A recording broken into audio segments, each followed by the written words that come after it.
வரக்கூடிய 2026, 2027 நிதியாண்டுல தமிழ்நாட்டில் ஏராளமான ரயில் வழித்தடங்களில் கூடுதல் ரயில் பாதைகள், புதிய ரயில் பாதைகள் அமைப்பதற்கான ஆய்வுகள் நடத்த இருக்கிறாங்க.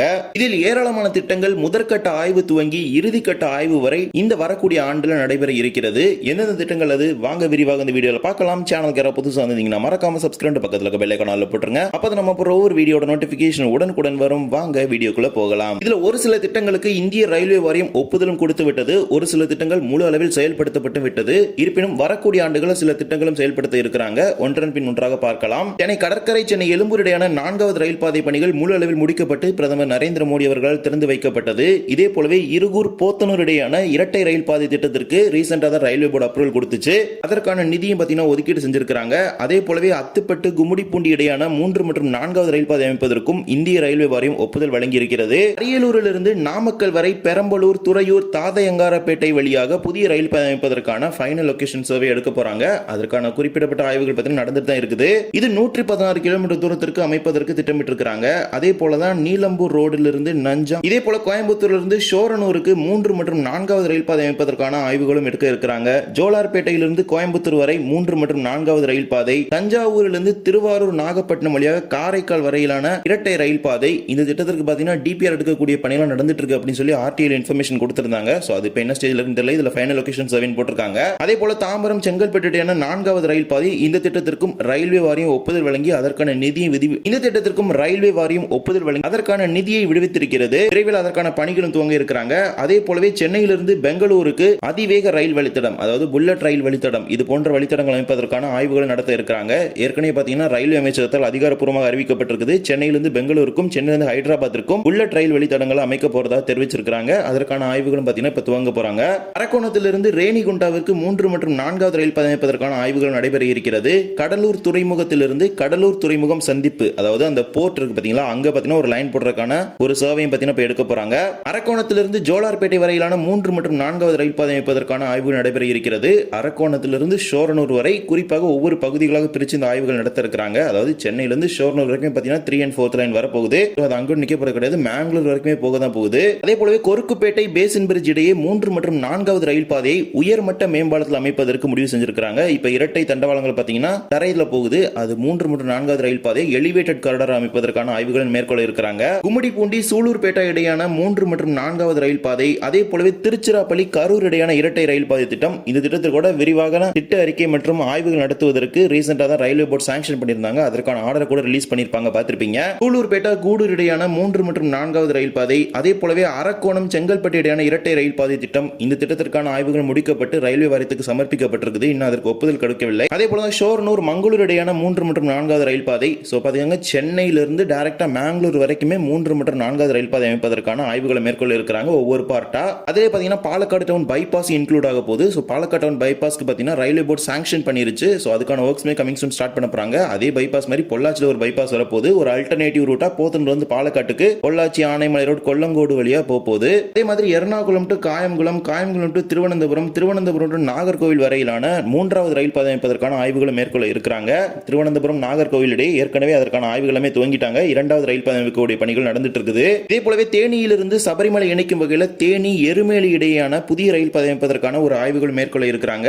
அத்துடன் சேர்த்து சோழவந்தானிலிருந்து கருமாத்தூர் வரை மதுரைக்கான ஒரு பைபாஸ் வழித்தடம் அமைப்பதற்கும் ஆய்வுகள் நடத்த இருக்கிறாங்க. சோழவந்தான், கருமாத்தூர், அதே போலவே அது அப்படியே போய் திருமங்கலத்தில் ஜாயின் ஆயிரும். மதுரைக்குள்ள பாத்தீங்கன்னா கூட்ஸ் ட்ரெயின்ஸ் எல்லாம் வராம அப்படியே அவுட்டர்ல ஸ்கிப் பண்ணி போற மாதிரி இந்த ஒரு பைபாஸ் லைன் அமைப்பதற்கான ஒரு பிளான் இருக்குது. அதே போலவே திண்டிவனத்திலிருந்து சேதாரம்பட்டு வரையிலான புதிய ரயில் பாதை திட்டம். இந்த திட்டம் திண்டிவனம், சேதாரம்பட்டு, சேதாரம்பட்டிலிருந்து திருப்பாதிரி புலியூர் அப்படின்னு அமைப்பதற்கு திட்டமிட்டு இருக்காங்க. அதாவது புதுச்சேரி இணைக்கும் வகையில் இது ஒரு திட்டமா திண்டிவனம் டு கடலூர் வரப்போகுது. அதே போல எரியோடு, அக்கரைப்பட்டி இடையேயான ஒரு பைபாஸ் வழித்தடம் 20 கிலோமீட்டர் தூரத்திற்கு அமைப்பதற்கும் ஆய்வுகளை மேற்கொள்ள இருக்கிறாங்க. இதுவும் பாத்தீங்கன்னா திண்டுக்கல்ல போய் ரிவர்சல் போட்டு போற some of the trains and ஃபியூச்சர்ல வரப்போற ட்ரெயின்ஸ் எல்லாமே பைபாஸ் லைன்ல ஸ்கிப் பண்ணி போற மாதிரி யூஸ் பண்ணிக்க போறாங்க. அதாவது இன்கேஸ் ஃபியூச்சர்ல பாத்தீங்கன்னா இந்த சேலம், கரூர் இந்த லைன்லாம் பாத்தீங்கன்னா டபுளிங் ஆயிரும். சோ போத்தனூர் போய் அகைன் பாலக்காடு போற சம் ஆஃப் த ட்ரெயின்ஸ் பாத்தீங்கன்னா அப்படியே இந்த சேலம், கரூர், நாமக்கல் இந்த ரூட் வழியா கொண்டு வந்து இப்படியே திண்டுக்கல்ல ஸ்கிப் பண்ணிட்டு அப்படியே இந்த ரூட் வழியா கொண்டு கேரளாக்குள்ள போறதுக்கான ஒரு பாசிபிலிட்டிஸ் அதிகமா இருக்குது. சோ அதுக்கான ஒரு பைபாஸ் லைன் அது இருக்கும். 81 கிலோமீட்டர் தூரத்திற்கு திருவண்ணாமலை, திருப்பத்தூர் இடையான புதிய ரயில் பாதை திட்டம். அதே போலவே விழுப்புரத்திலிருந்து மயிலாடுதுறை வழியாக தஞ்சாவூர் வரையிலான இரட்டை ரயில் பாதை திட்டம். செங்கல்பட்டு, மேல்மருவத்தூர் 3 மற்றும் 4வது ரயில் பாதை திட்டம். மேல்மருவத்தூர், விழுப்புரம் 3 மற்றும் 4வது ரயில் பாதை திட்டம். மானாமதுரை, ராமேஸ்வரம் இடையே இடையான இரட்டை ரயில் பாதை திட்டம் உள்ளிட்ட திட்டங்களுக்கும் ஆய்வுகளை மேற்கொள்ள இருக்கிறாங்க. இதுல ஏற்கனவே பாத்தீங்கன்னா விழுப்புரத்திலிருந்து மயிலாடுதுறை வழியாக தஞ்சாவூர் வரையிலான இரட்டை ரயில் பாதை திட்டத்திற்கு விரிவான திட்ட அறிக்கை தயாரிக்கக்கூடிய பணிகளை துவங்கி இருக்கிறாங்க. அதே போலவே மானாமதுரை ராமேஸ்வரம் இடையான இரட்டை ரயில் பாதை திட்டத்திற்கான ஆய்வுகளை மேற்கொள்ள இருக்கிறாங்க.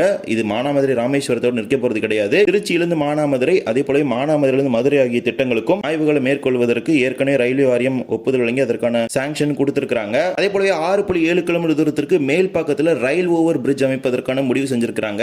அதே போலவே 6.7 கிலோமீட்டர் தூரத்திற்கு ரயில் ஓவர் ரயில் பிரிட்ஜ் அமைக்க இருக்கிறாங்க மேல் பாக்கம் கேபின்ல. அதாவது அரக்கோணத்துக்கு முன்னாடி பாத்தீங்கன்னா காஞ்சிபுரம் டைரக்ஷன்ல இருந்து வர ட்ரெயின் திருத்தணி டைரக்ஷன்ல போகணும்னா ஏராளமான ட்ராக்ஸ் வந்து சேஞ்ச் பண்ணி தான் போகணும். சோ அதை ஸ்கிப் பண்ற மாதிரி காட்பாடியில் எப்படி, அதே மாதிரி போத்தனூர்ல எப்படி ஒரு ரயில் ஓவர் ரயில் பிரிட்ஜ் இருக்கோ அதே மாதிரி இந்த மேல்பாக்கம் பைபாஸ்லயும் அமைப்பதற்கான ஆய்வுகளை மேற்கொள்ள இருக்கிறாங்க. அதற்கான பொருட்கள் இப்போ போயிட்டு தான் இருக்குது. இதே போல மேலும் சில திட்டங்களுக்கு முதற்கட்ட ஆய்வுகளை துவங்க இருக்கிறாங்க. அதாவது முதற்கட்ட ஆய்வுகள், போக்குவரத்து, மேலும் அதன் மூலமாக கிடைக்க போகும் வருவாய் உள்ளிட்ட அனைத்து விதமான ஆய்வுகளை பத்தினா இப்ப துவங்க போறாங்க. ஒரு சில திட்டங்களுக்கு செங்கல்பட்டு மகாபலிபுரம் இடையான புதிய ரயில் பாதை திட்டம், அதே போலவே குமுளி சபரிமலை இடையான ரயில் பாதை திட்டம், கள்ளக்குறிச்சியிலிருந்து உளுந்தூர்பேட்டைக்கு புதிய ரயில் பாதை திட்டம், திண்டுக்கல்லிலிருந்து சபரிமலை வரையிலான திட்டம், ஜோலார்பேட்டையிலிருந்து ஒசூர் வரை கிருஷ்ணகிரி வரையிலான புதிய ரயில் பாதை திட்டம், முசிறியிலிருந்து சென்னை வரையிலான திட்டம், அதே போல அரியலூரிலிருந்து நாமக்கல் வரையிலான புதிய ரயில் பாதை திட்டத்திற்கான சர்வே அப்டேட் பண்றது, இது மாதிரி ஏராளமான திட்டங்களுக்கு பார்த்தீங்கன்னா ஒவ்வொரு குறிப்பிடப்பட்ட ஆய்வுகளை மேற்கொள்றாங்க. விழுப்புரம் மயிலாடுதுறை இடையான இரட்டை ரயில் பாதை திட்டம், அதே போலவே கள்ளக்குறிச்சி திருவண்ணாமலை இடையான புதிய ரயில் பாதை திட்டம், காட்பாடியில் பைபாஸ் ரயில் வழித்தடம், அதே போலவே பாலக்காட்டில் பைபாஸ் ரயில் வழித்தடம். காட்பாடியை பொறுத்த வரைக்கும் திருவண்ணாமலை மார்க்கத்தில் வரக்கூடிய ரயில்களுக்காக காட்பாடியில் ஒரு பைபாஸ் வழித்தடம் அமைக்க போறாங்க போல.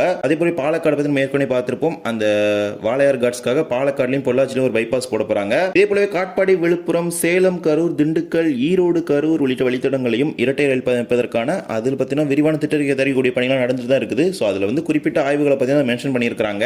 அதே போல தான் ஆவடி, ஸ்ரீபெரும்புதூர், கூடுவாஞ்சேரி, இருங்காட்டுக்கோட்டை இடையான புதிய ரயில் பாதை திட்டம் இது ரயில்வே வாரியத்துக்கு ஏற்கனவே சமர்ப்பிச்சிருக்காங்க, ஒப்புதலுக்காக காத்துட்டு இருக்குது. இதே போலவே ஜோலார்பேட்டை, திருப்பத்தூர், ஹொசூர், கிருஷ்ணகிரி இந்த திட்டத்திற்கான ஆய்வுகள் பார்த்தீங்கன்னா ஒன்றன் பின்னோட தான் நடந்துட்டு இருக்குது. ஒவ்வொரு திட்டங்களுக்கு பார்த்தீங்கன்னா ஒரு குறிப்பிட்ட ஆய்வுகளை முடித்து அறிக்கையை சமர்ப்பிச்சுட்டு தான் இருக்கிறாங்க. இவ்வாறு வரக்கூடிய நிதியாண்டில் குறிப்பிடப்பட்ட திட்டங்களுக்கு குறிப்பிட்ட ஆய்வுகளை மேற்கொள்ள இருக்கிறாங்க. அதில் குறிப்பாக ஃபைனல் லொகேஷன் சர்வே சில திட்டங்களுக்கு எடுக்கப்படுது. சில திட்டங்கள் விரிவான திட்ட அறிக்கை தயாரிக்கக்கூடிய பணிகளுக்கு பார்த்தீங்கன்னா அந்த ஒரு நிலைக்கு மாறிட்டு தான் இருக்குது. மேலும் சில திட்டங்கள் பார்த்தீங்கன்னா ப்ரீலிமினரி சர்வே எடுக்கிறாங்க. முதற்கட்ட ஆய்வுகள் பார்த்தீங்கன்னா ஒவ்வொரு ஆய்வுகளாக தான் மேற்கொண்டு தான் இருக்கிறாங்க. இந்த ஆய்வுகள் எல்லாமே முடிக்கப்பட்டு இறுதியாக தான் விரிவான திட்ட அறிக்கை தயாரிப்பாங்க. விரிவான திட்ட அறிக்கையை பொறுத்த வரைக்கும் அந்த திட்டத்திற்கான மதிப்பீடு, நிலம் தேவைப்படுவது உள்ளிட்ட அனைத்து விதமான விஷயங்களுமே அதில் மென்ஷன் பண்ணி தான் ரயில்வே போர்டுக்கு அப்ரூவலுக்காக அனுப்பி வைப்பாங்க. ரயில்வே போர்டு வந்து அப்ரூவல் பண்ணி அதுக்கான ஃபண்ட் எல்லாமே சாங்ஷன் பண்ணாதான் அந்த ப்ராஜெக்ட் வந்து ஒன்றன் பின் ஒன்றரை ஸ்டார்ட் பண்ணிட்டு இருக்காங்க. இப்போ ரீசெண்டாக பார்த்தீங்கன்னா நிறைய ப்ராஜெக்ட் பார்த்தீங்கன்னா அந்த சர்வே எடுக்கிறதுக்கு பார்த்தீங்கன்னா ரயில்வே போர்டு சாங்ஷன் பண்ணியிருக்குது. ஸோ பார்க்கலாம் வரக்கூடிய ஆண்டுகளில் ஒன்றன் பின் ஒன்றாக நிறைவேறுவதற்கான வாய்ப்புகள் இருக்கிறது. என்றால் ஒரு சில திட்டங்கள் இதில் ஏற்கனவே நிறைவேற்றிட்டாங்க, ஒரு சில திட்டங்களுக்கு ஒப்புதலுமே கொடுத்துட்டாங்க. கமிங் சூன் அந்த ஒர்க் எல்லாமே ஸ்டார்ட் ஆக போகுது. அதே மாதிரி சில ப்ராஜெக்ட் பார்த்தீங்கன்னா சர்வே தான் எடுக்க போறாங்க. இந்த ஒரு வீடியோவில் இந்த வீடியோ பிடிச்சிருந்தா மறக்காம like and share and subscribe பக்கத்தில் பெல் ஐகானில் போட்டுருங்க. அப்போ நம்ம ஒவ்வொரு வீடியோட நோட்டிஃபிகேஷன் உடனுக்குடன் வரும். இன்னொரு வீடியோ சந்திக்கலாம். தேங்க்ஸ் ஃபார் வாட்சிங்.